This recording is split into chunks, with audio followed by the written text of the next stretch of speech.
माँ जिंदा थी फिर भी बच्चे अनाथ थे।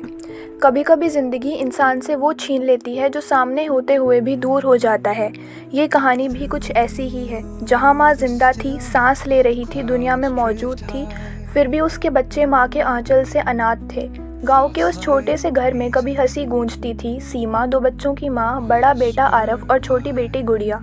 सीमा के बिना उन दोनों की दुनिया अधूरी थी और सीमा के लिए उसके बच्चे ही उसकी पूरी दुनिया थे। लेकिन हालात कभी किसी से इजाज़त नहीं लेते। सीमा का पति अचानक एक हादसे में चल बसा। घर में न कमाने वाला बचा न सहारा। ससुराल वालों ने बोझ समझकर सीमा को ताने देने शुरू कर दिए। औरत है, अकेली है, बच्चों का क्या करेगी। एक दिन सीमा को मजबूरी में वो फैसला लेना पड़ा जो हर माँ की रूह को तोड़ देता है।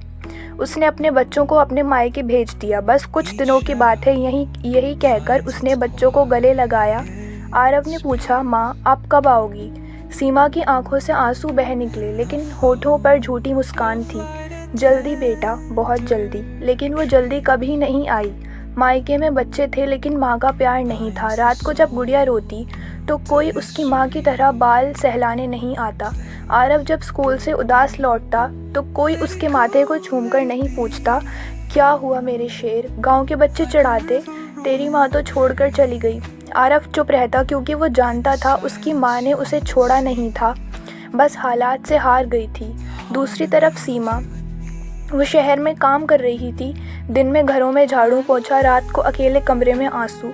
हर कमाई का हिसाब बच्चों के नाम, हर दुआ उन्हीं के लिए। वो हर रात बच्चों की तस्वीर देखती और फुसफुसाती, माफ़ कर देना मेरे बच्चों, माँ होकर भी तुम्हारे पास नहीं हूँ।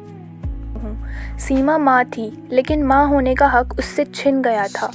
साल बीत गए, बच्चे बड़े हो गए। एक दिन आरव को पता चला कि उसकी माँ शहर में रहती है। गुस्सा, दर्द, सवाल सब लेकर वो उससे मिलने गया। सामने एक थकी हुई औरत खड़ी थी, झुकी आंखें, कांपते हाथ। सीमा ने आगे बढ़कर कहा, बेटा। लेकिन आरव पीछे हट गया। अब माँ कहने का हक नहीं है आपको। सीमा टूट गई। उसने रोते हुए कहा, मैं हर दिन मरी हूँ बेटा, बस तुम्हें जिंदा रखने के लिए। गुड़िया चुपचाप माँ के पास आई और पहली बार उसके आंचल को पकड़ा। सीमा की आंखों से आंसू नहीं रुके। उस दिन बच्चों को समझ आया, माँ जिंदा थी लेकिन हालात ने उसे उनसे छीन लिया था। कुछ जुदाइयाँ बेवफाई से नहीं, मजबूरी से होती हैं।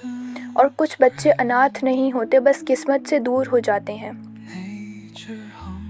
उस दिन माँ और बच्चों की मुलाकात के बाद सीमा ने चुपचाप एक फ़ैसला ले लिया। अब और नहीं, अब वो अपनी माँ होने की लड़ाई लड़ेगी। सीमा ने सालों की मेहनत से जो पैसे जोड़े थे उनसे एक छोटा सा सिलाई का काम शुरू किया। दिन रात काम किया, लेकिन इस बार आंखों में आंसू नहीं, उम्मीद थी। कुछ ही समय में उसका काम चल पड़ा। पहली बार उसकी ज़िंदगी में मजबूरी शब्द कमज़ोर पड़ गया। उसने अपने बच्चों को अपने पास बुला लिया। जब आरव और गुड़िया उस छोटे से घर में आए तो सीमा ने दरवाजे पर खड़े होकर उन्हें ऐसे गले लगाया जैसे वर्षों की दूरी उसी पल मिट गई हो।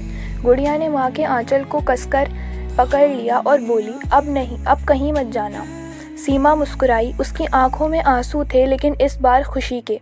अब कहीं नहीं जाऊंगी, अब माँ हमेशा साथ रहेगी। सुबह माँ बच्चों को स्कूल छोड़ती, शाम को तीनों साथ बैठकर खाना खाते। आरव अब माँ को छुपकर नहीं, गर्व से मेरी माँ कहता था। गुड़िया हर रात माँ की गोद में सिर रखकर सोती। सीमा को अब कोई मजबूर नहीं कहता था, क्योंकि उसने साबित कर दिया था, माँ अगर ठान ले तो हालात भी हार जाते हैं। एक शाम तीनों छत पर बैठे थे, ठंडी हवा चल रही थी। आरव ने कहा, माँ आज समझ आया, आप दूर थीं लेकिन कभी छोड़ा नहीं। सीमा ने दोनों को सीने से लगाया और कहा, माँ कभी छोड़ती नहीं, बस लौटने में देर हो जाती है। तीनों हंस पड़े और उस घर में पहली बार दर्द नहीं, सिर्फ सुकून गूंज रहा था। वीडियो को लाइक करें, शेयर करें और चैनल को सब्सक्राइब करें और कमेंट्स में बताएं कि आपको हमारी